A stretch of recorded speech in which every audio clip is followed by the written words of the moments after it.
Indonesia. Semangat pagi hari ini? Semangat semuanya dong pastinya. Semangat semuanya. Wow. Masih bersama kami ya. Kalau kemarin sama Mas Yudi, kali ini Bella bersama dengan Kodika. Waduh. Ini juga anak pendeta juga ya? Iya juga dong. Oke, puji nama Tuhan. Dan hari ini nih Kodika, Rabu 17 Agustus kita akan bersama-sama memperingati Hari Kemerdekaan Republik Indonesia. Dan untuk para hamba-hamba Tuhan serta pendeta-pendeta yang masih di Cafe Break, kita mau persilahkan untuk menempati. Bisa bergabung dengan kita dulu ya di sini benar. ya. Benar, kita akan mengikuti upacara terlebih dahulu untuk memperingati 17 Agustus. Begitu ya. Yang keberapa ini? Ini Indonesia? yang keberapa nih? 77? 77 gitu. Wah. Apakah ini ada yang usia 77 atau lebih? Mungkin mereka juga melihat, merasakan kemerdekaan pada saat itu ya Bella ya. Benar sekali. Kalau saya pasti belum. Belum ya. Kalau di umur berapa nih? Umurnya saya 17 kalau nggak salah. Mau berapa lah, silakan. Oke, ini terlihat yang di sebelah sini sepi ya, dari sebelah ini ramai mungkin karena dekat sama Cafe Break ya. Dekat dengan sumber makanan. Iya, sumber makanan. Ya, pastikan Bapak Ibu semuanya pagi ini telah menikmati hidangan yang ada. Iya. Apa aja? Ada soto. Ada soto. Waduh, hafal banget nih. Apalagi kok Dika hari ini pagi ini? Ada gudeg. Ada gudeg, Ada mineral water. Mineral water pasti ya, kalau enggak seretan dong nanti ya. Iya.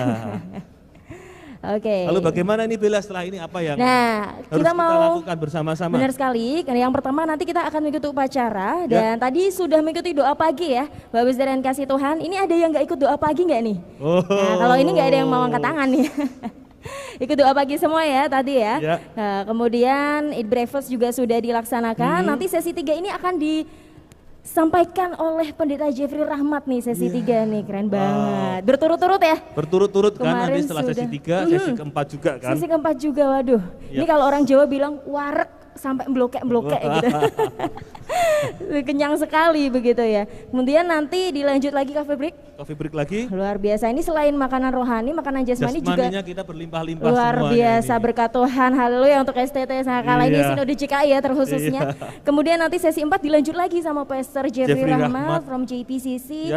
Lanjutnya makan siang atau lunch, kemudian nanti, nah ini seru nih. Seru nih, setelah lunch kita akan ada Games Pitulasan. Bapak Ibu semuanya, sekali lagi jam siang nanti setelah kita lunch, kita bersama-sama memeriahkan Hari Kemerdekaan Republik Indonesia dengan kita akan ada acara Pitulasan. Mungkin yang kangen sama rumah gitu ya, sama kampung halaman gitu. Aduh, sayang nih gak ikut pitulasan di kampung halaman. Biasanya kan kalau di RT RW kan itu udah masang apa ya? Masang teratak gitu ya.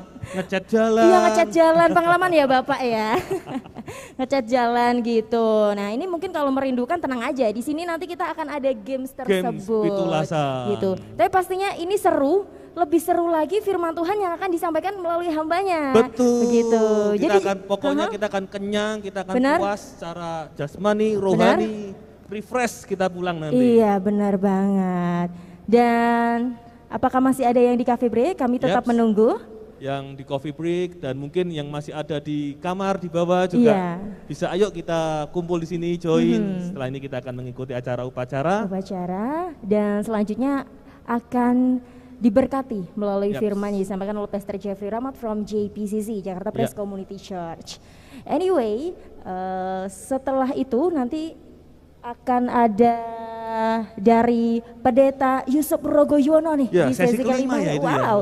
Nah sebelumnya itu ada workshop juga nih. Ada workshop juga. Kemarin sudah apa ini, disampaikan juga oleh Pastor Adi ya. Ini memperlengkapi gereja dalam menghadapi LGBTQ oleh Evangelis Jonathan Tan. Wow. Menarik. Ini mind blowing ini. Mind blowing sekali. Out of the box gitu. Out of the box ya. Dan selanjutnya akan ada dinner juga. Kemudian sesi 6 dilanjut oleh Pendeta Petrus Hadi. Dan setelah itu wedangan. Wah, ini nih. Apakah masih sama ronde? Kurang tahu nih. Kurang tahu ya. Kalau ciri khas Salatiga ronde ya. Teh panas juga wedangan. Oh, teh panas juga wedangan ya. Air anget juga Air hangat wedangan juga, loh ya. Tapi orang mikirnya wedangan tuh harus ronde gitu ya. Padahal teh hangat juga udah Karena wedangan. itu kan khasnya Salatiga. Khasnya Salatiga, baik. Ngomong-ngomong khas Salatiga ini kan Salatiga berarti paling deket ya. Saya mau absen kita mau absen yang paling jauh. Ya, paling jauh. Paling jauh dari mana? Ada yang paling jauh dari mana? Ada yang paling jauh? Bapak Apakah Ibu, ada yang kita dari? sebut aja. Ya. Dari Papua. Dari Papua, boleh angkat tangannya. Ada yang tangannya. dari Papua, mana bisa angkat tangan? Papua. Dari Papua? Oke, mungkin saking banyaknya sampai gak mau angkat tangan ya. Yeah. Oke, langsung saja. Ini apakah dari STT sendiri sudah siap untuk upacara? Siap. Sudah ready? Oke. Baik. Dan kami persilahkan untuk Bapak Saudara untuk bangkit berdiri. Kita mau balik kanan gitu ya, karena benderanya ada di belakang Bapak Ibu Saudara. Ya, kita bisa balik kanan dan kita akan mengikuti acara upacara yang akan dipimpin oleh Bapak Pendeta Mervin.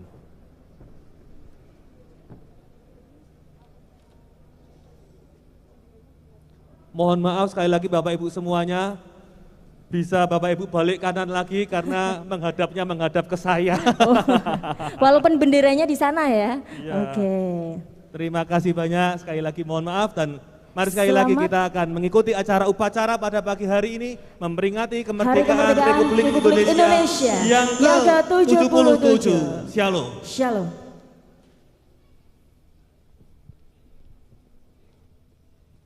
Bapak Ibu sekalian, mari kita ambil posisi siap dimanapun kita berada. Christine. Kita akan cek. Mas. Cek. Bapak Ibu Saudara sekalian dimanapun kita berada, mari kita ambil posisi siap, tegak. Kita akan bersama-sama mengikuti upacara bendera. Kita akan bersama-sama menyanyikan lagu Indonesia Raya dan kemudian nanti kita akan balik kanan menghadap ke bendera. Demikian, dipersilakan.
Saya persilakan untuk Ibu Tirsa memimpin kita dalam doa. Bu Tirsa. Mohon dengan kasih Kristus untuk Ibu Tirsa bisa maju ke depan. Sekali lagi saudara semuanya, Bapak Ibu hamba Tuhan, kita bisa balik kanan untuk kita menghadap ke tiang bendera dan kita akan melakukan pengibaran bendera Sang Merah Putih.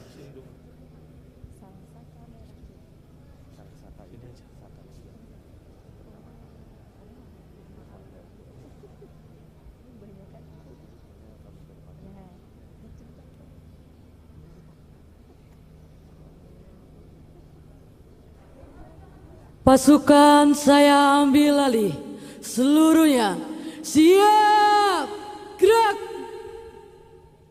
Pengibaran bendera oleh petugas.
Seluruh peserta menyanyikan lagu Indonesia Raya.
Laksanakan. Bangsa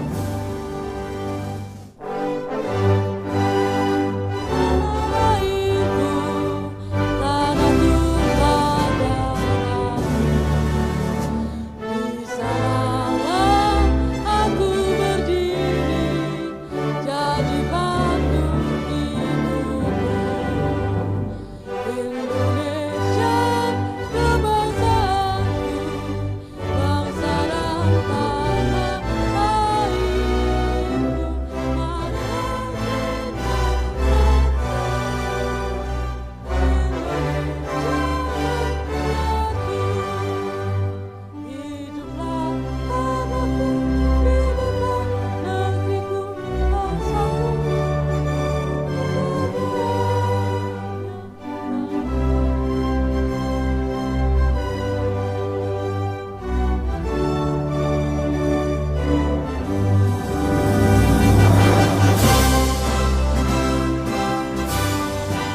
Seluruh peserta upacara balik kanan gerak.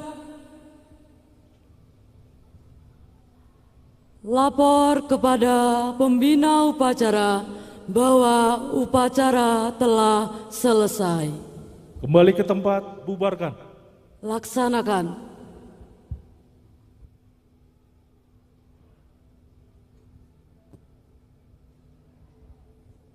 Ya, saya persilakan. Bapak Ibu hamba Tuhan, mari silakan duduk dan kita akan berdoa bersama-sama.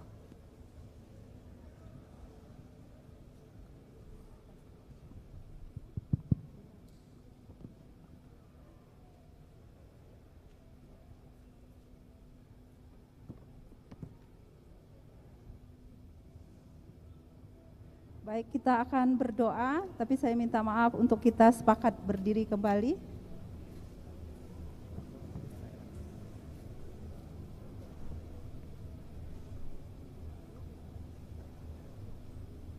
Ini yang Tuhan ingatkan kepada saya, 77 tahun yang lalu Indonesia merdeka dan dideklarasikan dengan deklarasi yang dipimpin oleh Bung Karno. Tapi hari ini ada hamba-hamba Tuhan dari perwakilan hampir mungkin beberapa pulau ada berdiri di tempat ini, dan kita mau deklarasi bersama-sama, deklarasi iman kita kepada Tuhan, bahwa hari ini tanggal 17 Agustus tahun 2022 kita melihat Tuhan mengerjakan sesuatu yang besar di bangsa kita.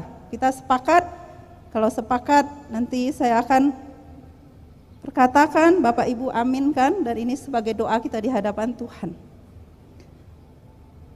Tuhan yang sudah membuka jalan keselamatan dan kebangunan rohani atas Indonesia, dan tidak ada kuasa apapun yang dapat menutupnya. Amin. Kami tubuh Kristus yang merindukan dan mempercepat kedatangan Tuhan Yesus Kristus sebagai kepala dan mempelai kami. Amin.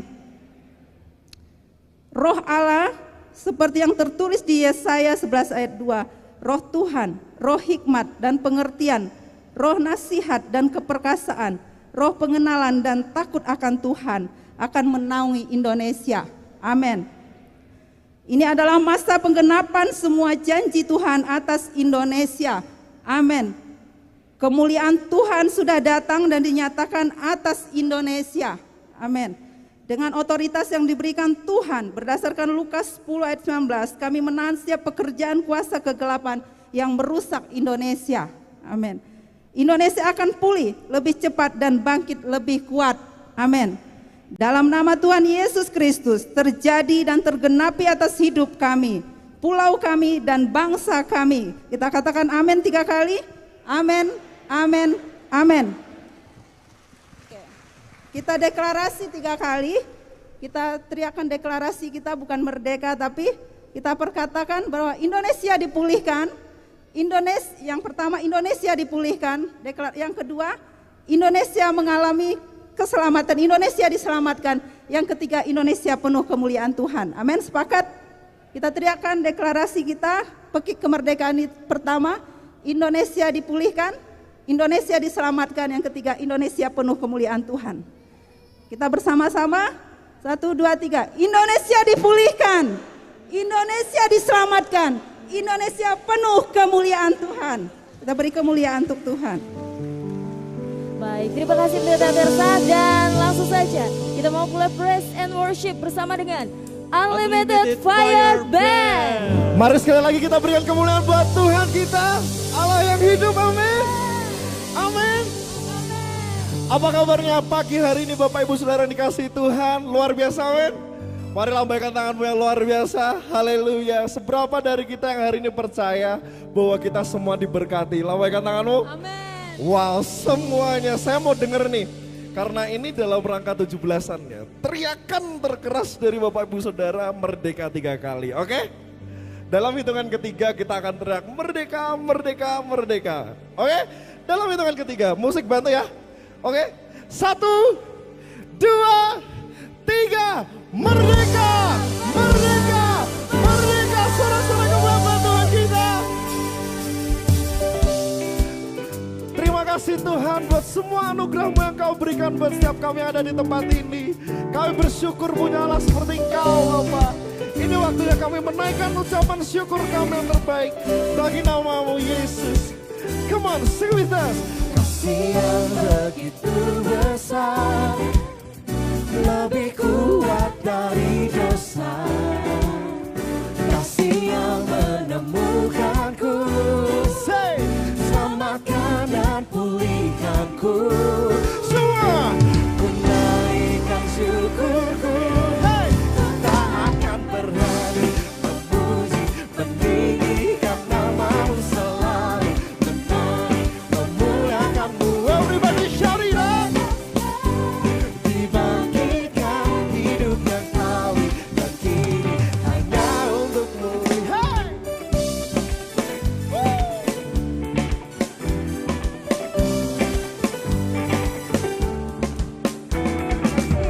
Begitu besar, lebih kuat dari dosa.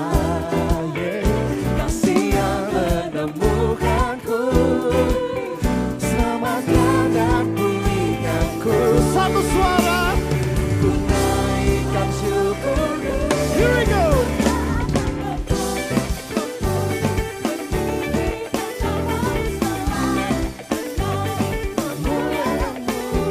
Dibebaskan, dibangkitkan hidup yang kami dan kini hanya untuk-Mu. Takkan berhenti memuji, meninggikan nama-Mu selalu, menaik, memuliakan-Mu. Dibebaskan, dibangkitkan hidup yang kami dan kini hanya untuk-Mu. Thank you, Jesus. Thank you, Lord.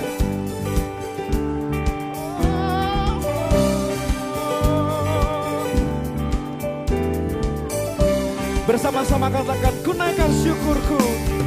Ku naikkan syukurku, ku naikkan syukurku.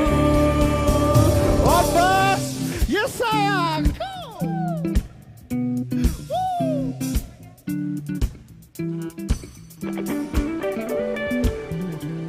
Yeah. Are you ready? Here we go. Takkan berhenti memuji, meninggikan nama-Mu selalu, menaik, memuliakan-Mu. Shout it out.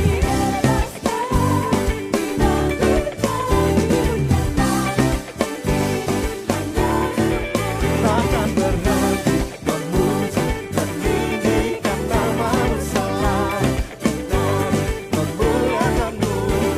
Dibebaskan, dibangkitkan hidup yang kami dan kini hanya untuk-Mu. Hidup yang kami dan kini hanya untuk-Mu. Hidup yang kami dan kini hanya untuk-Mu. Hanya untukmu Yesus yang terbesar dan mulia. Kau terbesar dan mulia, ajaib semua perbuatanmu. Kau terbesar dan mulia, biarlah semua memuji-Mu. Biarlah setiap kami umat-Mu Tuhan di tempat ini memuji-Mu, meninggikan nama-Mu Yesus. Here we go.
tidak ada yang dapat menghentikan kita untuk memuji Tuhan. Amin Bapak Ibu. Let's clap your hand and sing this song. Thank you Jesus for you are good.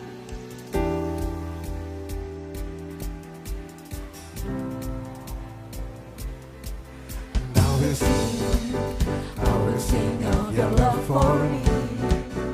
In my life, you're my everything. Chains are broken, my eyes are open. You're my freedom now. You have called me out from the dark. Now I'm running into your love. You changed my cry into dancing. My lips shall praise you now. Whoa, oh, oh. Angkat tanganmu dan katakan, we praise you now. Whoa, oh, oh.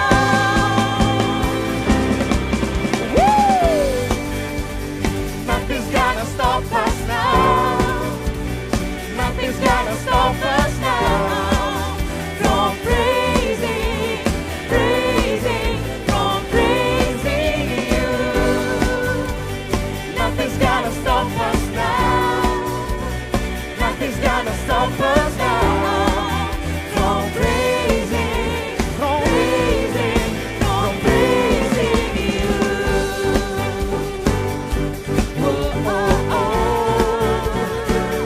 We praise you now. Whoa, oh, oh.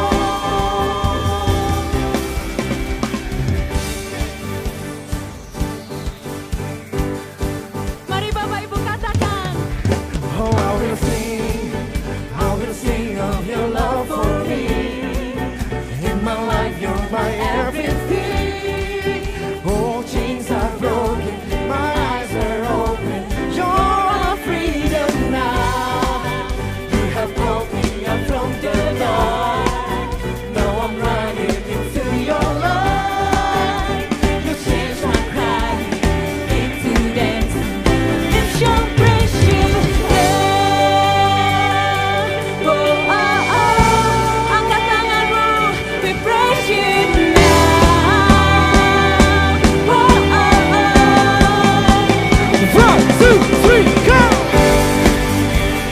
Nothing's gonna stop us now. Nothing's gonna stop us now.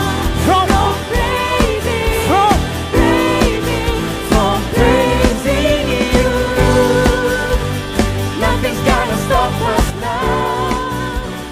Nothing's gonna stop us now. From praising, praising, from praising you. Whoa, oh, oh. We praise you now. Whoa, oh, oh.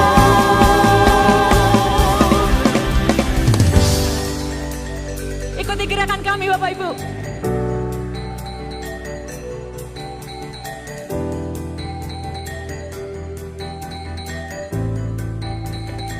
I praise you forever, Jesus. I praise you forever. I praise you forever. With everything in me, praise the name of Jesus. I praise you forever. I praise you forever. With everything in me, praise the name of angkat pujianmu. I praise you forever. I praise you forever.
Tidak ada yang dapat menghentikan kami untuk menyembah Engkau Tuhan. Di musim apapun kehidupan kami mau memutuskan Engkau adalah harapan buat setiap kehidupan kami. Amen. Kami mau tinggikan Engkau dan kami mau nyatakan Engkau di atas segalanya. Thank you Jesus. Thank you Lord.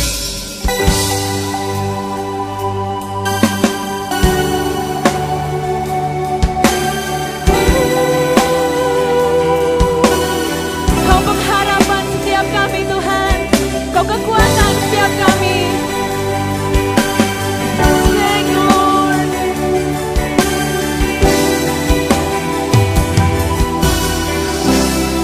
Nyanyikan dengan iman. Kau pengharapanku, kekuatan dalam hidupku, dalam terjal jalanku. Kau selalu ada menolongku. Katakan, hanya Tuhan yang kita andalkan. Kau yang ku andalkan, Kau yang ku perlukan. Ku percaya kuasa-Mu sanggup pulihkanku dan bebaskanku. Ku percaya kuasa-Mu bangkitkan imanku. Kau Tuhan harapanku.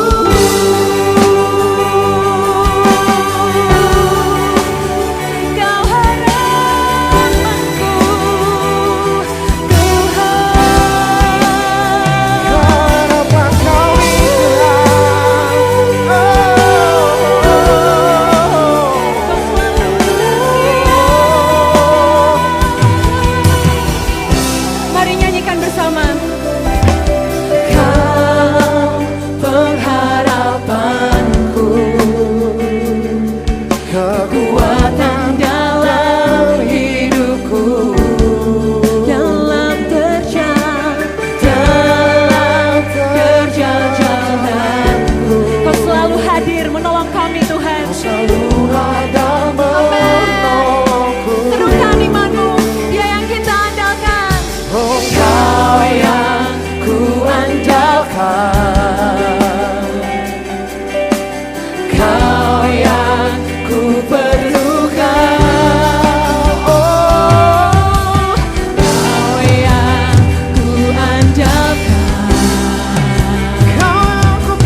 dalam hidupku. Aku percaya anugerahmu besar, lebih dari semua yang dapat ku minta. Aku percaya janjimu yang dan amin, kasihmu setia di dalam hidupku. Aku percaya anugerahmu besar, lebih dari semua yang dapat ku minta. Angkat suaramu lebih tinggi dan katakan. Aku percaya janjimu yang dan amin, kasihmu setia di dalam hidupku. Oh, aku percaya anugerahmu besar, lebih dari semua yang dapat ku minta, lebih dari semua yang dapat ku minta, lebih dari semua yang dapat ku minta.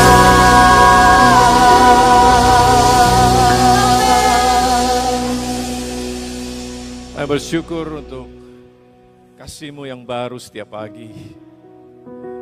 Berterima kasih untuk kemerdekaan yang Kau berikan kepada negara kami, di mana hari ini kami boleh merayakan 77 tahun kemerdekaan tersebut. Kami berkata, jayalah Indonesia, tentramlah Indonesia, sejahteralah Indonesia, majulah Indonesia. Bersatulah Indonesia, dengan percaya bahwa tangan Tuhan atas negara kami. Dan Kau terus mengerjakan perkara-perkara yang indah dan luar biasa di antara kami semua. Dan itu sebabnya Tuhan, sekali lagi kami bersyukur. Meskipun kami tidak selalu bisa melihat, meskipun terkadang kami bingung, tapi satu hal yang kami tahu bahwa Tuhan baik, Tuhan selalu beserta dengan kami. Dan kebaikan-Mu itulah yang akan terus kami alami dalam kehidupan kami. Pagi hari ini kami siap menerima kebenaran firman-Mu, berikan hati dan pikiran yang terbuka, sehingga kami bukan hanya sekedar menerima sebuah informasi, tapi transformasi yang terjadi. Hati dan pikiran kami diubahkan menjadi serupa dengan gambar-Mu, berkati banyak orang serta memuliakan nama-Mu. Urapi hamba-Mu sehingga mampu untuk menyampaikan dengan bahasa yang mudah dimengerti, sehingga setiap orang yang hadir di sini maupun yang menyaksikan secara online bisa menerima kebenaran. Di dalam nama Tuhan Yesus kami berdoa dan mengucap syukur, dan semua yang percaya katakan amin. Amin. Shalom. Selamat pagi Bapak Ibu Saudara sekalian, silakan duduk. Merdeka. Haleluya. Terima kasih sekali lagi untuk kesempatan yang diberikan kepada saya untuk bisa melayani saudara semua, merupakan satu kehormatan yang luar biasa yang saya tidak pandang enteng sama sekali. In fact, saya terus berdoa untuk meminta kejelasan, clarity sama Tuhan apa yang akan saya sampaikan buat saudara semua. Dan pagi hari ini saya ingin mengajar tentang sebuah pelajaran atau perenungan yang saya dapatkan selama pandemi. Kisah tentang Daud dan Goliat merupakan kisah yang sangat klasik, seperti halnya juga dengan kisah tentang anak yang terhilang yang saya sampaikan kepada saudara semalam. Banyak di antara kita yang sudah mendengar bahkan berkhotbah tentang Daud dan Goliat. Bahkan ini sudah menjadi jargon di dunia ini. Ya, orang dunia pun memakai istilah yang sama kalau melihat atau untuk menggambarkan bagaimana sesuatu yang kecil atau orang yang kecil kalau berhadapan dengan sesuatu yang sangat besar atau orang yang besar. Mereka pakai istilah seperti Daud melawan dengan Goliat. Orang dunia pun tahu. Tapi hari ini saya mencoba untuk memberitakannya kepada saudara dalam perspektif yang berbeda. Saya berharap saudara mencatat, dan harapan saya tentunya saudara bisa merenungkan dan kemudian mengembangkan dengan cara saudara sendiri dan bahkan bisa memakainya sebagai bahan khotbah untuk jemaat saudara kalau saudara mau. Enggak perlu minta izin sama saya, silahkan saja. 1 Samuel pasal yang ke-17 ayat yang ke-1 sampai ayat yang ke-11 saya ambil dari terjemahan bahasa Indonesia sehari-hari. Mungkin sedikit berbeda dengan terjemahan baru yang biasa saudara pakai. Pada suatu ketika orang Filistin mengerahkan tentaranya untuk maju berperang. Mereka mengatur barisannya di kota Soko dalam wilayah Yehuda dan memasang perkemahannya antara Soko dan Azeka dekat Efes Damim. Saul dan orang-orang Israel berkumpul juga dan berkemah di lembah Ela. Mereka bersiap-siap untuk menghadapi serangan orang Filistin. Demikianlah barisan orang Filistin berdiri di sebuah bukit dan barisan orang Israel di bukit yang lain dan di antaranya ada sebuah lembah. Maka seorang jago berkelahi yang bernama Goliat dari Gad keluar dari perkemahan Filistin untuk menantang orang Israel. Tingginya kira-kira 3 meter dan ia memakai topi tembaga dan baju perang tembaga yang beratnya kira-kira 57 kg. Kakinya dilindungi oleh penutup kaki dan dari tembaga dan di bahunya ia memanggul lembing tembaga. Ganggang tombaknya sebesar kayu pada alat tenun dan mata tombaknya kira-kira 7 kg beratnya. Seorang prajurit berdiri di depannya dengan membawa perisainya. Goliat berhenti lalu berseru kepada tentara Israel, "Apa yang sedang kamu lakukan di situ? Hendak berperangkah kamu? Aku seorang Filistin, hai hamba-hamba Saul. Pilihlah seorang di antara kamu yang berani turun untuk bertempur melawan aku. Jika dalam perang tanding ini aku terbunuh, aku rela menjadi hambamu. Tetapi jika aku menang dan membunuhnya, kamulah yang akan menjadi hamba kami. Sekarang juga aku tantang orang Israel, pilihlah seorang untuk bertanding melawan aku." Ketika Saul dan orang-orangnya mendengar tantangan itu, terkejutlah mereka dan menjadi sangat ketakutan. Demikianlah firman Tuhan. Nah, saudara perlu tahu bahwa Raja Saul dan para prajuritnya merupakan pasukan yang sangat-sangat hebat.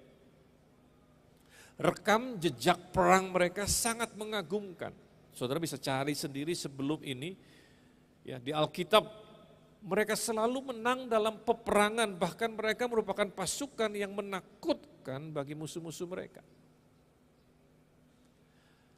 Meskipun mereka mempunyai rekam jejak yang luar biasa, namun kali ini Raja Saul dan pasukan tentaranya dihadapkan pada kejadian yang tidak biasa.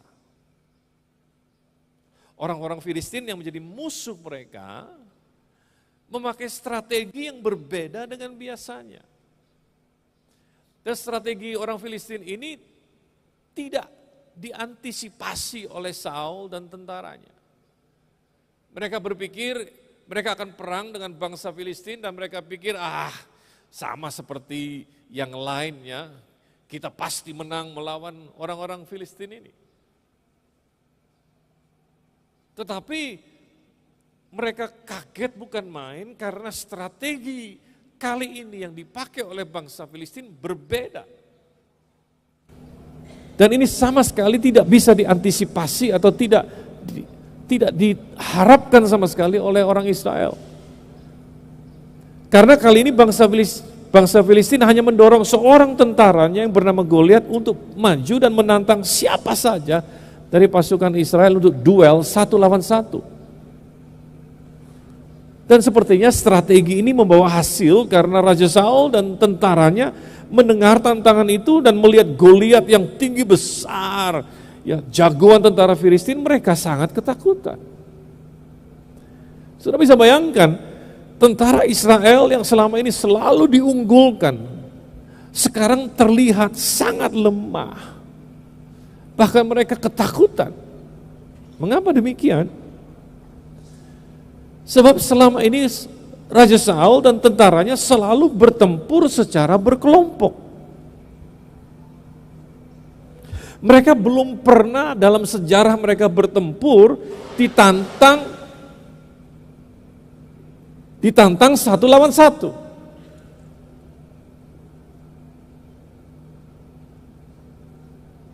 Sekarang mereka perlu menentukan seorang jagoan mereka untuk melawan jagoan Filistin yang bernama dengan Goliat. Kalau jagoan Israel menang, maka orang-orang Filistin akan mengaku kalah dan menjadi budak mereka. Demikian juga sebaliknya. Nah, rupanya penampilan Goliat yang tinggi besar dan reputasinya sebagai seorang jago berkelahi begitu mengintimidasi orang-orang Israel. Sehingga tidak ada di antara mereka yang berani maju duel satu lawan satu dengan Goliat. Termasuk juga Raja Saul. Yang menurut Alkitab, Raja Saul itu yang paling tinggi perawakannya dari antara kaum sebangsanya. Jadi seharusnya kalau yang paling tinggi lawan yang tinggi juga, ya harusnya kandidatnya adalah Raja Saul untuk menghadapi Goliat, tetapi Saul tidak berani.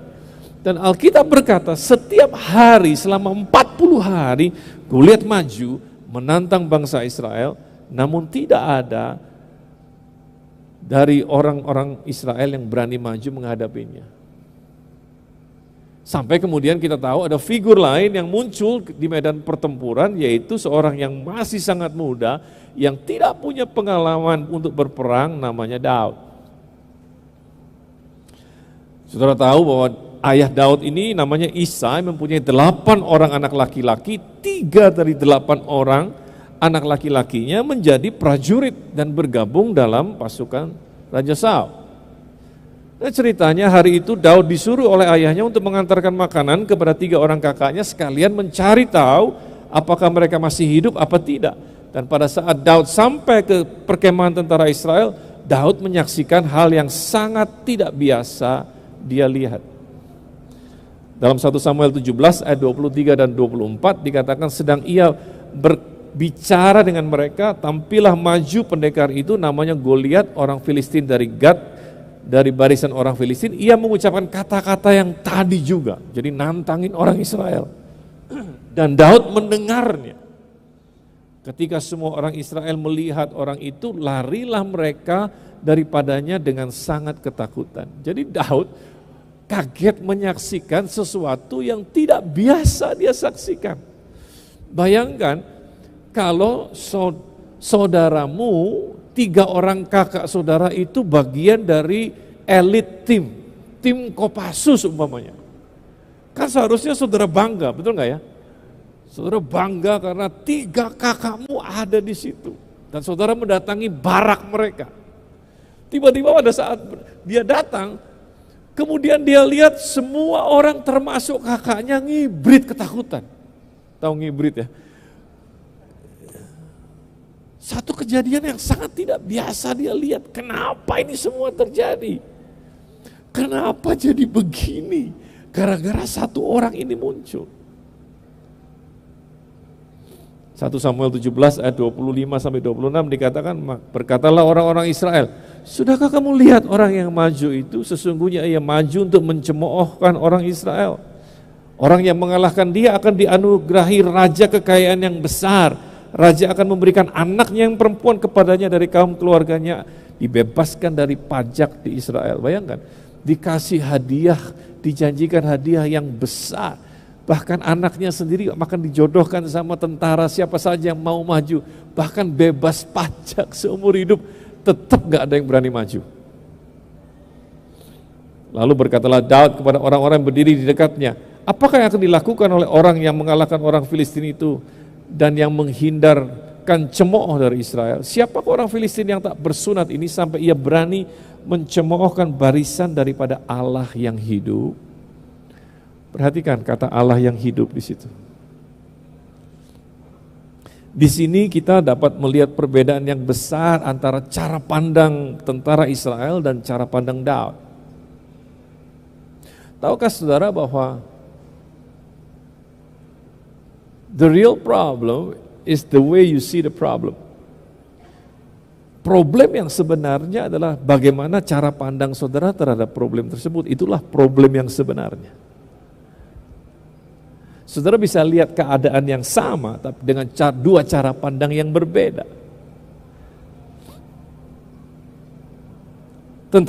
Para tentara itu bilang, sudahkah kamu lihat orang yang maju itu?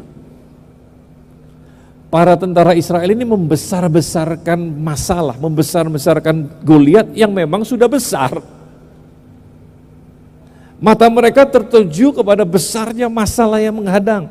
Dan semakin mereka perhatikan, Goliat menjadi semakin besar dari hari ke hari di depan mata mereka. Bisa mengerti ya saya maksud? Semakin dilihat, semakin diperhatikan, setiap hari kayaknya dia lebih besar daripada sebelumnya. Sedemikian rupa sampai mereka lupa jati diri mereka. Mereka lupa identitas diri mereka. Mereka lupa siapa Tuhannya Israel. Mereka lupa semua rekor perang mereka, rekam jejak perang mereka, lupa semuanya. Bukti penyertaan Tuhan atas mereka selama ini. Dan meskipun sudah diberikan hadiah yang sangat besar bagi siapa saja yang sanggup menghadapi Goliat, tetap tidak ada yang berani maju. Namun Daud memiliki cara pandang yang berbeda. Daud melihat orang yang sama, yaitu Goliat. Tetapi respon dia seperti ini, siapakah orang Filistin yang tak bersunat ini sampai ia berani mencemoohkan daripada barisan Allah yang hidup? Berarti mata Daud tertuju kepada Allah yang hidup. Dan tidak hanya memandang masalah yang sedang menghadang. Itulah yang memampukan Daud untuk melihat Goliat sebagaimana adanya, tidak lebih besar dari kenyataannya. Saya ulangi sekali lagi, karena Daud memandang Allah yang hidup, maka dia melihat Goliat sebagaimana Goliat adanya, tidak lebih besar daripada yang sebenarnya. Singkat cerita, karena tidak ada yang berani maju, maka Daud menawarkan diri menghadapi Goliat. Nah, kita lihat bahwa Daud ini dari sejak muda sudah mempunyai mindset, sudah mempunyai cara pandang sebagai orang yang mau menyelesaikan masalah. Dia lihat masalah, tidak ada yang berani menyelesaikan, dia yang mau maju. Dia bukan orang yang suka membesar-besarkan masalah. Kita semua sebetulnya punya masalah. Di area pelayanan kita masing-masing kita punya masalah. Baik saudara ada di melayani suku laut, maupun saudara melayani orang-orang di Semarang atau di Kudus atau di Ungaran, atau saudara melayani seperti saya di kota besar seperti Jakarta, kita punya problem, permasalahan sendiri-sendiri. Kita bisa duduk sampai malam adu problem. Coba kalau saudara mau tuker problemnya dengan saya, kita bisa adu-aduan problem. Tetapi apakah kita mau membesarkan masalah kita, atau kita mau memandang Allah yang hidup? Itu pertanyaannya. Nah, sangat disayangkan kalau ada anak-anak Tuhan selama musim pandemi ini malah ciut imannya. Dan suka membesar-besarkan pandemi, suka membesar-besarkan COVID. Sampai-sampai mereka lupa identitas diri mereka siapa. Lupa sama lagu puji-pujian yang sering nyanyikan setiap minggu. Bahkan besar di antara saudara, hampir sebagian besar di antara saudara pernah nyanyi lagu Bagai Raja Wali, benar apa tidak? Bagai Raja Wali terbang tinggi, mengintasi badai. Nah sekarang giliran ada badai namanya COVID, kita bukan terbang tinggi, kita malah delik. Kita malah sembunyi semua, ketakutan dan tenggingin badai supaya turun, supaya selesai. Mana katanya yang mau terbang tinggi mengatasi badai, mana? I'm sorry, saya kadang-kadang suka malu sendiri gitu loh. Lagu itu dibuat begitu bagus, tapi hanya untuk dinyanyikan, bukan untuk dihidupi. lupa akan penyertaan Tuhan selama ini, lupa mengembangkan sayap mereka.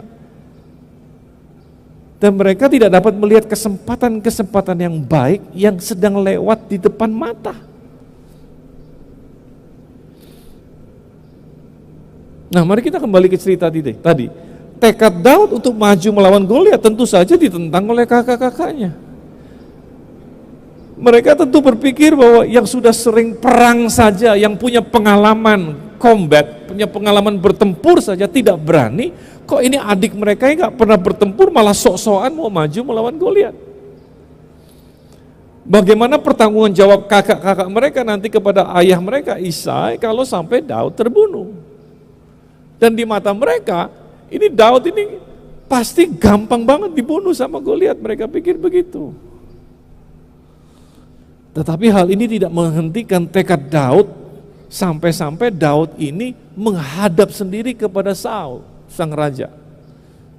Dalam ayat 32 sampai 33, berkatalah Daud kepada Saul, janganlah seorang menjadi tawar hati karena Goliat. Hambamu ini akan pergi melawan orang Filistin itu. Tetapi Saul berkata kepada Daud, tidak mungkin.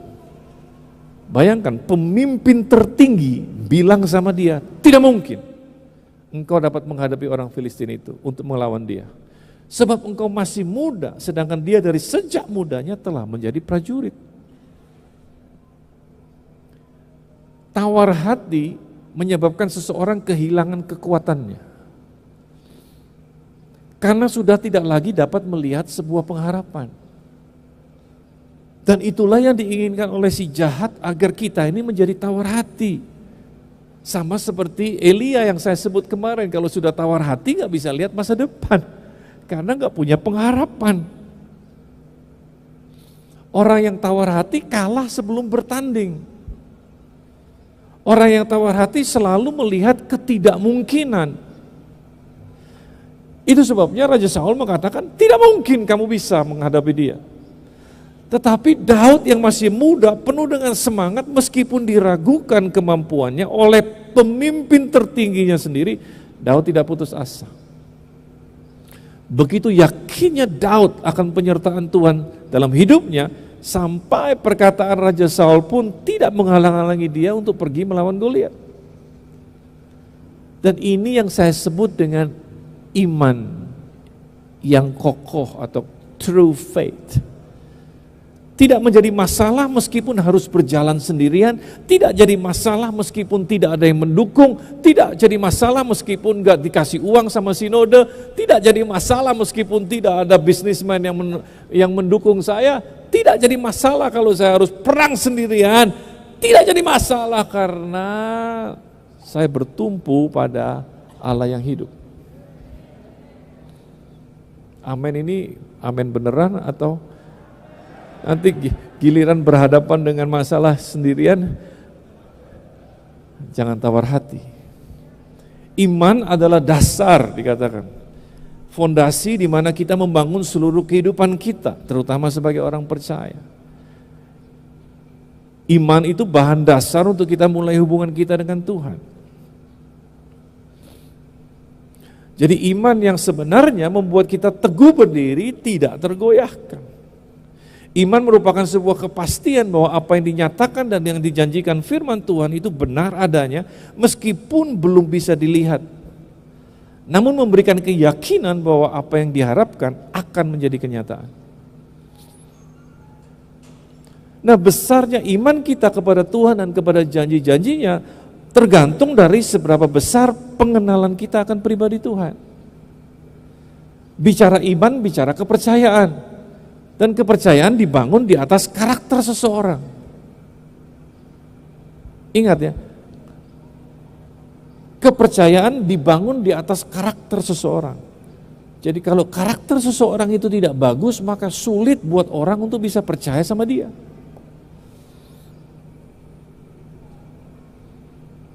Kita perlu mengenal pribadi Tuhan supaya kita tahu apakah janjinya bisa dipegang apa tidak. Banyak orang yang mundur dari Tuhan atau dari janji-janji Tuhan karena mereka tidak mengenal atau belum mengenal pribadi Tuhan dengan sungguh. Nah sekarang pertanyaannya, apakah Daud ini ngawur? Dia berani karena ngawur, berani karena nekat, atau berani karena penuh perhitungan? Apakah dia ini naif karena dia masih muda? Karena masih muda dia nggak punya kalkulasi, atau justru dia penuh dengan kalkulasi? Mana menurut saudara? Menurut saya iman itu bukan ngawur. Menurut saya iman itu bukan bonek ya, bondo nekat, bukan. Iman itu iman itu merupakan sebuah kalkulasi. Mari kita baca 1 Samuel 17 ayat 34 sampai 38.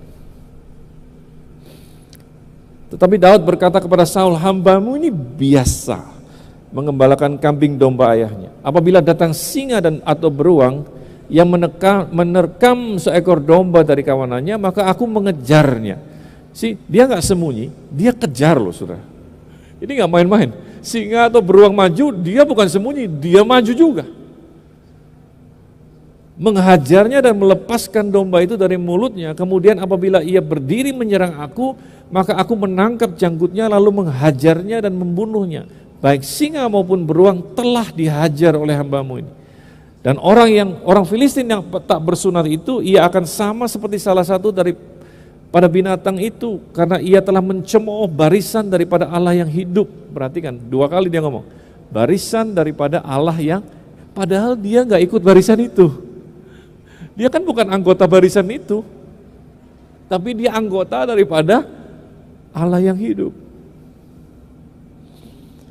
Pula kata Daud, Tuhan yang telah melepaskan aku dari cakar singa dan dari cakar beruang. Ini berarti bahwa dia berantem beneran nih sama singa dan beruang. Dia udah cakar-cakaran saudara. Bukan cakar-cakaran sama pacar, bukan. Ini sama singa, sama beruang.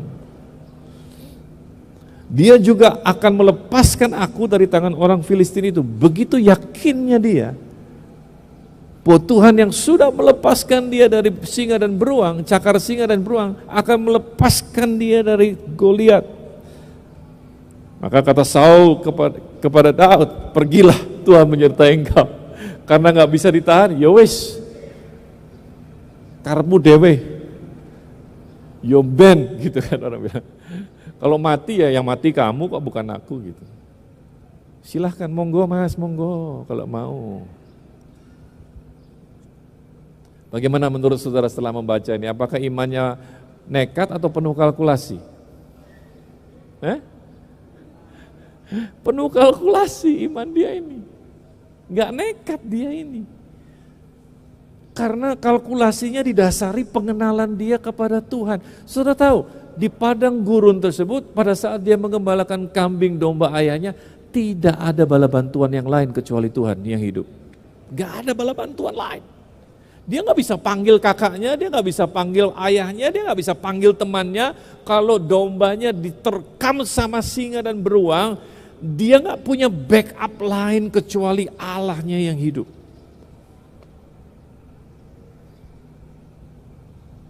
Pengalaman itu yang dia punya.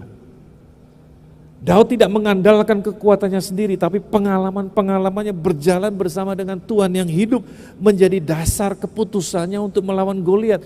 Berarti dia bukan cuma sekedar ngawur, dia nggak nekat, tapi imannya penuh dengan kalkulasi.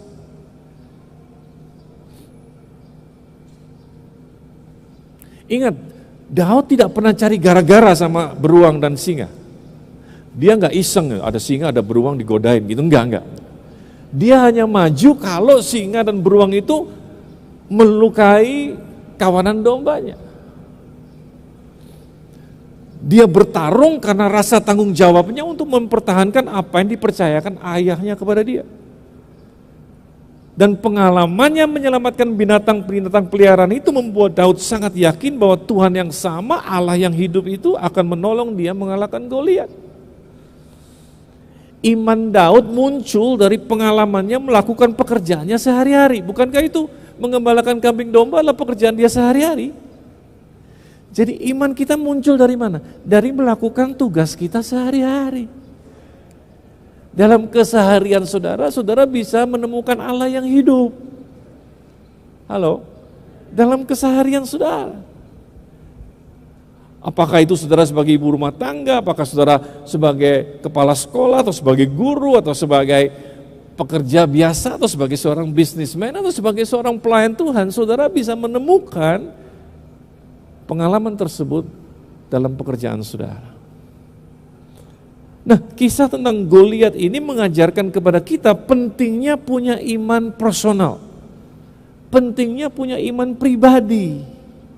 Iman yang datangnya dari pengenalan akan Allah sendiri. Daud kenal siapa Tuhannya, meskipun dia sangat muda, Daud sudah mempunyai pengalaman pribadi berjalan bersama dengan Tuhan. Ini yang membedakan Daud dengan Saul.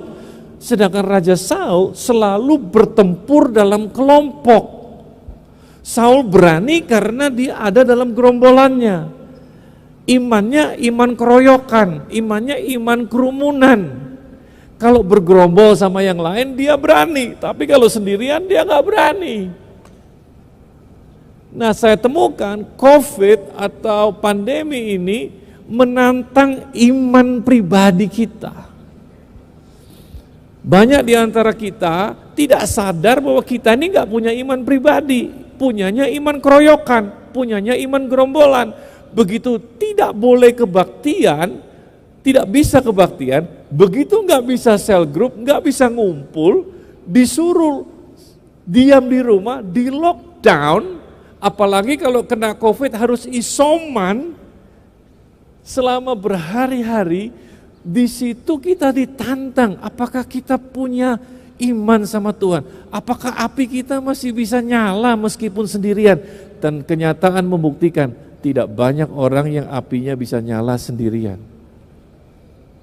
Makanya mereka nenggingin badai, nenggingin COVID, nenggingin pandemi supaya pergi-pergi dan tidak pergi-pergi sudah 2 tahun.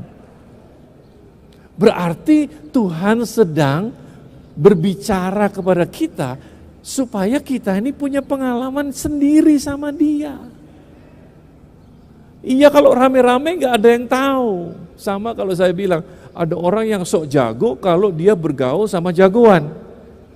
Tahukah saudara, ada orang-orang yang lebih sok jago daripada jagoannya sendiri. Betul kan ya? Karena dia ada dalam gerombolan para jagoan. Jadi dia tuh petantang-petenteng, wah beraninya minta ampun kayaknya, wah pecicilan gitu. Karena dia tahu kalau dia kemudian ditantang, yang maju gerombolannya bukan dia.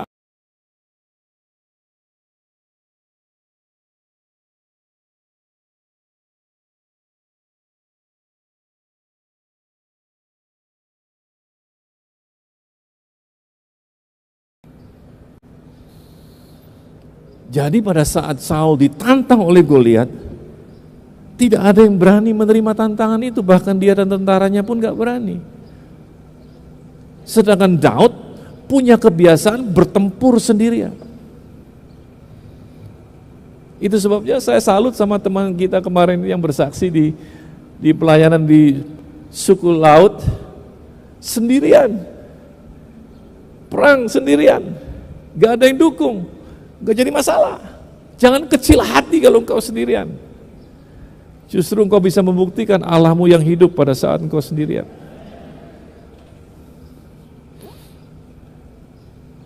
Tapi kalau kita sendirian bisa, terus kita masuk ke komunitas, maka komunitas itu akan menjadi lebih bagus karena kita akan kontribusi pada gerombolan tersebut. Jadi iman kita bukan iman nebeng, orang Jakarta bilang nebeng ya, bukan apa itu? Bukan iman numpang sama imannya orang. Banyak orang imannya numpang sama pemimpinnya. Begitu gak bisa ketemu sama pemimpinnya, bingung, gak punya iman.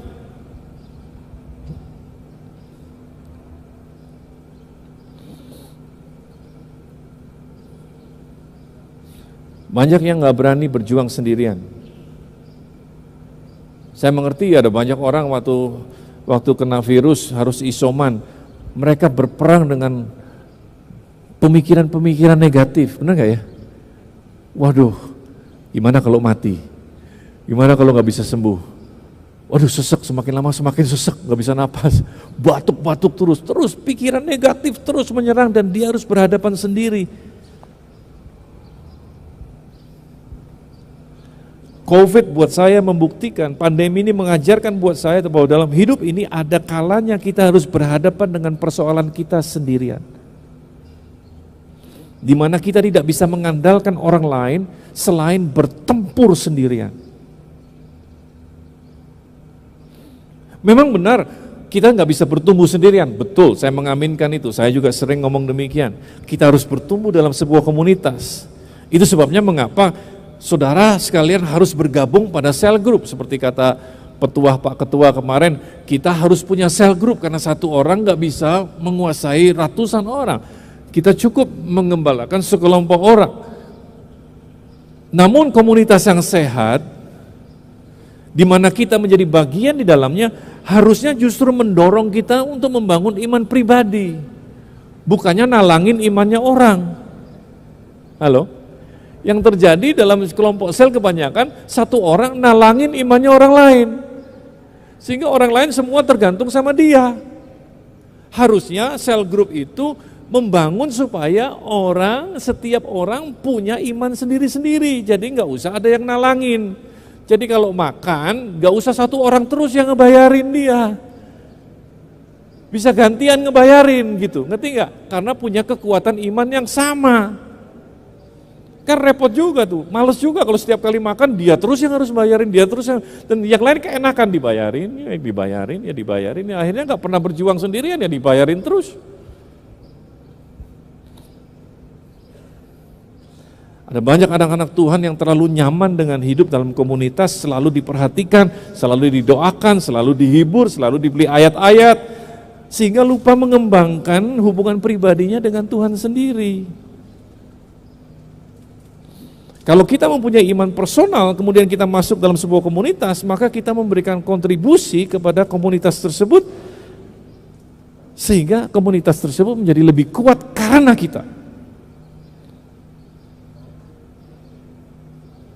Bayangkan, seorang olahragawan, katakanlah pemain badminton gitu ya, pada saat latihan mereka selalu bersama-sama dengan olahragawan yang lain. Dia bisa sparring partner dengan yang lain, ada pelatih fisiknya, ada pelatih tekniknya, ada lawan mainnya yang membantu setiap saat di mana dia bisa berlatih, tetapi giliran dia bertanding, dia harus masuk gelanggang sendirian. Gak ada yang bisa bantu dia. Semuanya ada di luar gelanggang. Pelatihnya pun gak bisa bantu, harus di luar. Kadang-kadang problem tuh milih kita, bukan kita yang milih problem. Kadang-kadang problem milih kita, dan spesifik milih kita. Dia gak pilih orang di sekitar kita, dia pilih kita. Coba bayangkan, sebentar lagi saya selesai. Coba bayangkan, Maria ibu Yesus itu punya persoalan yang tidak dipunyai oleh semua perempuan lain. Sampai hari ini belum ada yang punya persoalan kayak dia. Coba saya tanya, mau cerita sama siapa dia? Coba saya tanya, mau cerita sama siapa dia? Gak ada yang percaya sama cerita dia. Kok hamil gara-gara Roh Kudus? Itu gak pernah ada dalam sejarah dan tidak pernah ada setelah itu. Gak pernah kedengeran, terlintas aja gak pernah. Mau cerita karo sopo? Sama siapa mau cerita? Siapa? Saya gak heran kalau tidak ada yang percaya sama dia, saya gak heran. Dan tidak bisa disalahkan kalau orang gak percaya sama dia, karena belum pernah ada terjadi.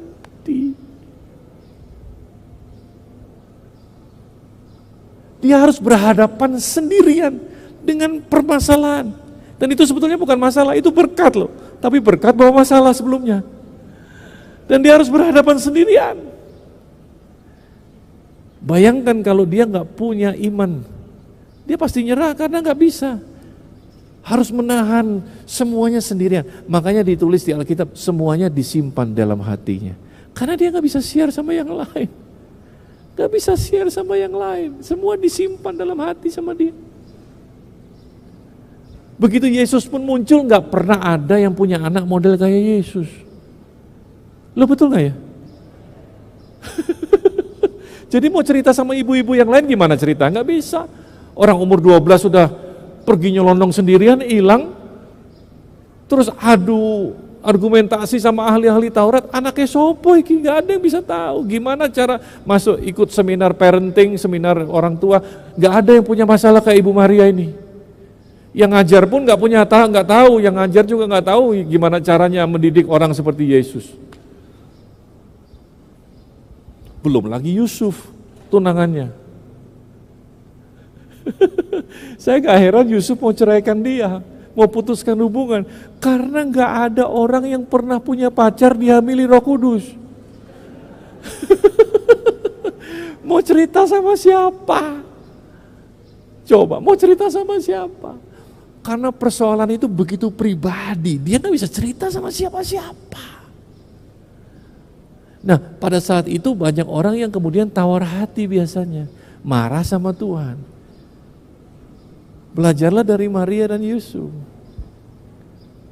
Saya yakin di sini ada orang-orang yang sekarang ini sedang menghadapi persoalannya sendirian. Mau cerita sama siapa juga, saudara, percuma. Mau cerita sama Pak Adi juga gak mudeng, gak ngerti. Mau cerita sama Pak David juga mungkin gak bisa nolong. Mau cerita sama saya apalagi. Karena persoalan itu memilih saudara. Sebetulnya Tuhan membiarkan karena ada berkat besar di balik itu kalau saudara berani untuk menghadapinya.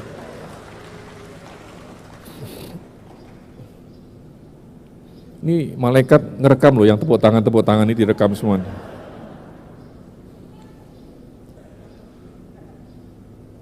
Nah sekarang saya bawa saudara kepada kejadian setelah Daud jadi raja. 1 Samuel 30 ayat 1, ketika Daud serta orang-orangnya sampai di Ziklag pada hari yang ketiga, orang Amalek telah menyerbu tanah Negeb dan Ziklag. Ziklag telah dikalahkan oleh mereka dan dibakar habis, perempuan-perempuan dan semua orang yang ada di sana, tua dan muda, telah ditawan mereka. Dengan tidak membunuh seorang pun, mereka menggiring sekaliannya kemudian meneruskan perjalanannya. Ketika Daud dan orang-orangnya sampai ke kota itu, tampaklah kota itu terbakar habis dan istri mereka serta anak mereka yang laki-laki dan perempuan telah ditawan. Lalu menangislah Daud dan rakyat bersama-sama dengan dia dengan nyaring, sampai mereka tidak kuat menangis lagi. Bayangkan, sampai nangis saja udah gak kuat lagi. Saking sedihnya. Juga kedua istri Daud ditawan, yakni Ahinoam perempuan Yesriel dan Abigail bekas istri Nabal orang Karmel itu. Sampai ayat kelima ini menangis masih bareng-bareng. Masih senasib, sepenanggungan sama yang kehilangan istri dan anak-anak juga. Tapi ayat yang ke-6, Daud sangat terjepit karena rakyat mengatakan hendak melempari dia dengan batu.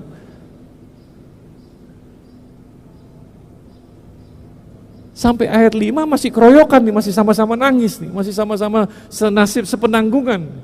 Tapi ayat 6, orang-orang yang selama ini bersama dengan dia mulai menyalahkan dia, mulai melawan dia.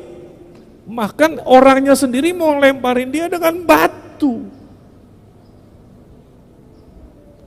Berarti nggak ada lagi yang bisa nolong dia, tidak ada yang bersama dengan dia, semuanya ada berlawanan dengan dia. Apa yang Daud lakukan? Seluruh rakyat telah pedih hati, masing-masing karena anaknya laki-laki dan perempuan, tetapi Daud menguatkan kepercayaannya kepada Tuhan Allahnya. There you go. Ini nggak mungkin dia lakukan kalau dari muda dia nggak seperti itu. Tapi karena pengalaman-pengalamannya, jadi meskipun sekarang udah jadi raja, punya banyak tentara, dia masih mengembangkan iman pribadinya bersama dengan Tuhan. Dia nggak lupa persekutuan pribadinya dengan Tuhan. Itu yang luar biasa. Sebab Daud bukan hanya kehilangan istri dan anak-anaknya, tapi sekarang para tentaranya melawan dia. Ayat 7, lalu Daud memberikan perintah kepada Imam Abiatar bin Ahimelek, bawalah efod itu kepadaku. Maka Abiatar membawa efod itu kepada Daud. Kemudian bertanyalah Daud kepada Tuhan, katanya, haruskah aku mengejar gerombolan itu? Bayangkan saudara, udah mau dilemparin batu sama tentaranya sendiri, masih punya tekad, haruslah aku kejar mereka. Artinya apa? Mau gak ada yang ikut sekalipun, aku akan tetap kejar kalau Tuhan suruh aku kejar. Saya nggak heran kalau Daud itu jadi orang yang dikasihi Tuhan, jadi orang yang menyenangkan Tuhan. Akan dapatkah mereka kususu, dan ia berfirman kepadanya, kejarlah, sebab sesungguhnya engkau akan dapat menyusul mereka dan melepaskan para tawanan. Kita lihat bagaimana hubungan pribadi Daud dengan Tuhan menguntungkan Daud pada saat kelompoknya sendiri, ada komunitas yang dia biasa andalkan, tidak lagi dia bisa andalkan. Dia nggak berkecil hati karena dia masih tahu bahwa dia bersama dengan Tuhan lebih dari semua yang lain.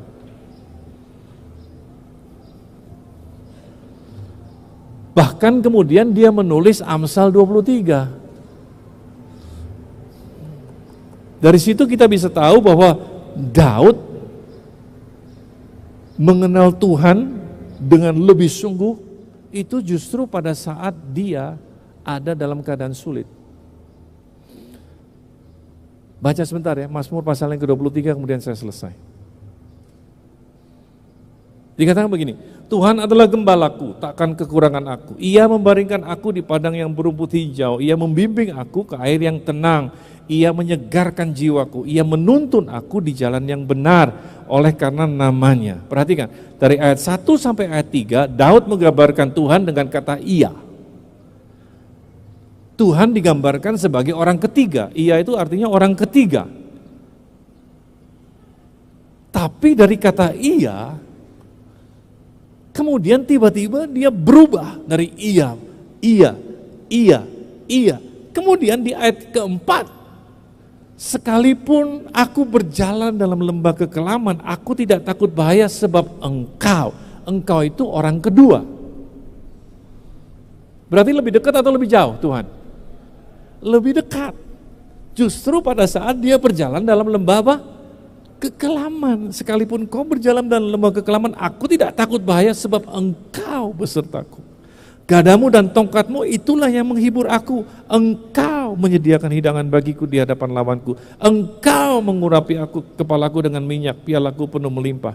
Kebajikan dan kemurahan belaka akan mengikuti aku seumur hidupku, dan aku akan diam dalam rumahmu sepanjang masa. Jadi justru dalam kekelaman, ketika dia berjalan dalam lembah kekelaman, Daud merasa Tuhan lebih dekat dengan dia. Jadi kekelaman, masa krisis, masa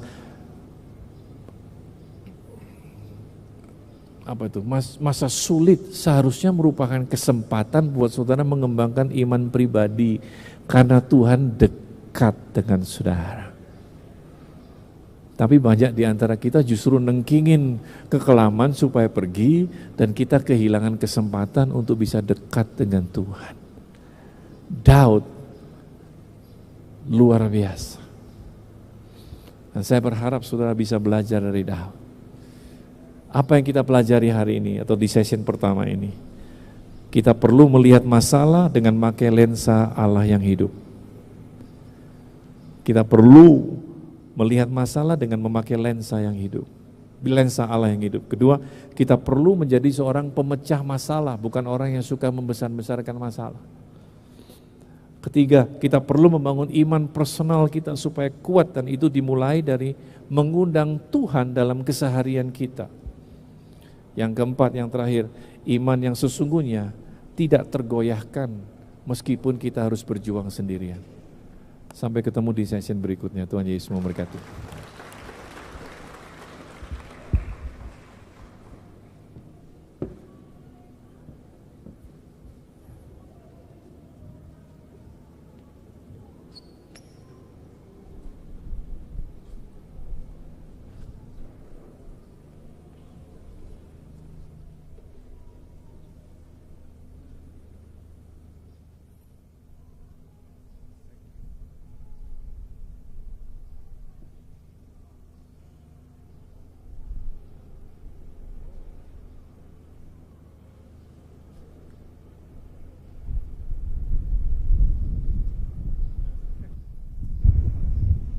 Baik, puji nama Tuhan, kita mau beri tepuk tangan buat Tuhan Yesus yang luar biasa.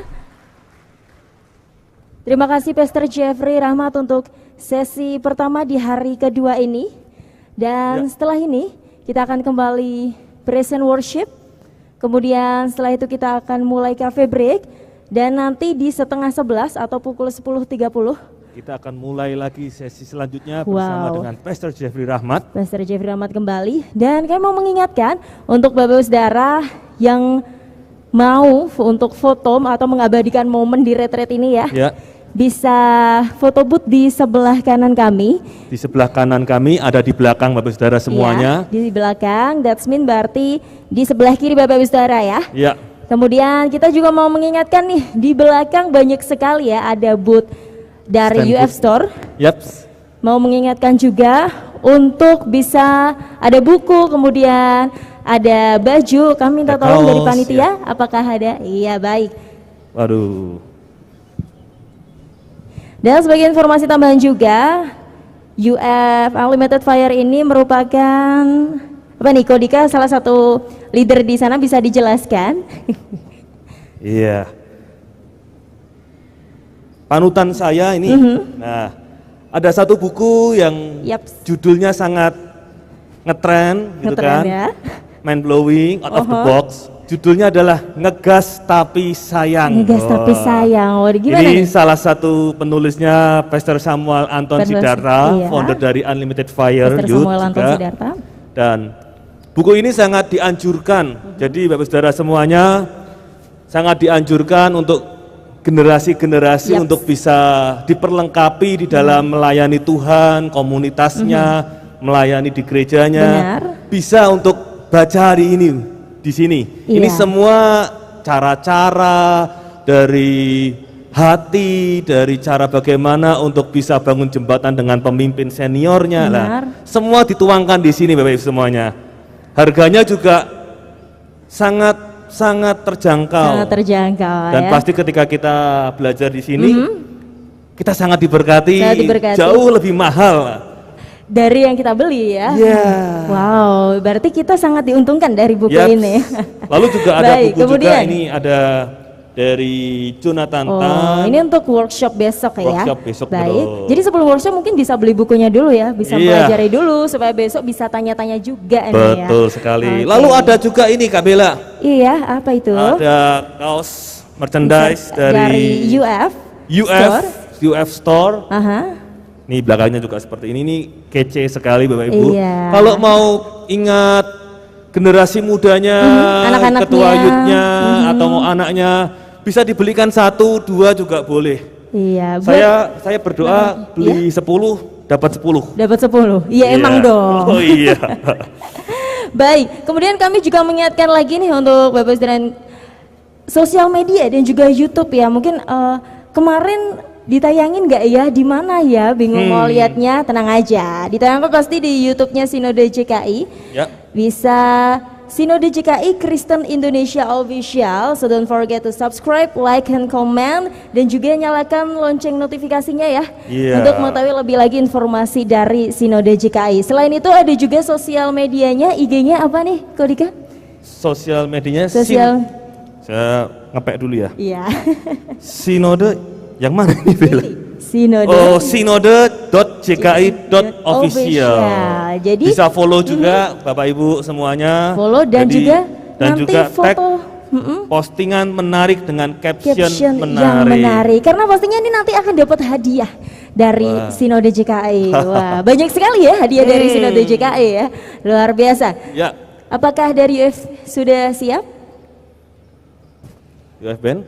Sudah. Dan mengingatkan juga Bapak Ibu, untuk keperluan pembaharuan foto gembala sidang di buku direktori dapat menyediakan waktu untuk foto di dekat ruang MCR pada waktu makan siang. Iya, jadi nanti waktu coffee break nanti, jadi nanti waktu coffee break bisa untuk yang mau pembaharuan foto gembala sidang di buku direktori Sinode JKI ini dapat menyediakan waktunya ya. Nanti bisa ke ruang MCR di sebelah kiri kami. Mungkin bisa kostumnya bersama dengan istri atau bagaimana. Iya, bersama dengan keluarga, begitu ya. disepakati bagaimana gitu. Iya, jadi buku Direktori Sinode JKI ini di seluruh Indonesia ya, bahkan di luar negeri juga ada ya. Jadi bisa mengetahui nih, ini gereja-gereja JKI ini di mana aja, tersebar di mana aja.